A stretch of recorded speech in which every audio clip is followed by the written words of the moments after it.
Robots ఐఐటీలో top చేసినారు. వీళ్ళని robots అనడంలో తప్పేం లేదనిపిస్తుంది నాకైతే. మనుషుల్లాగానే ఉన్నారు వీళ్ళు, రోబోస్ ఏంటి అనుకుంటున్నారా? వీళ్ళు నిజంగా ఐఐటీ టాపర్సే. టాప్ చేసినందుకు డాన్స్ కూడా వేస్తున్నారు.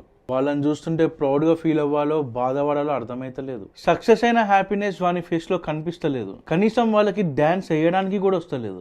చాలా మంది పేరెంట్స్ కి వాళ్ళ పిల్లలు బాగా చదివి టాప్ చేస్తే చాలా హ్యాపీ అవుతారు. వాళ్ళు ఎంత స్ట్రెస్ ఫీల్ అవుతున్నారో అనేది పట్టించుకోరు. వాళ్ళ తెలివి, మెమరీ పెంచడానికి దాన్ని నార్మల్ లైఫ్ నుంచి దూరం చేయకండి. ఎగ్జామ్ లో వాళ్ళకి ఏ ప్రాబ్లం ఇచ్చినా దాన్ని సాల్వ్ చేస్తారు. కానీ లైఫ్ లో ఏ చిన్న ప్రాబ్లం వచ్చినా దాన్ని సాల్వ్ చేయగలగాలి. एक्टिविटीज एंड स्पोर्ट्स की पूरा टाइम ही अंडी। आप लोगों का डेली रूटीन कैसा रहता है?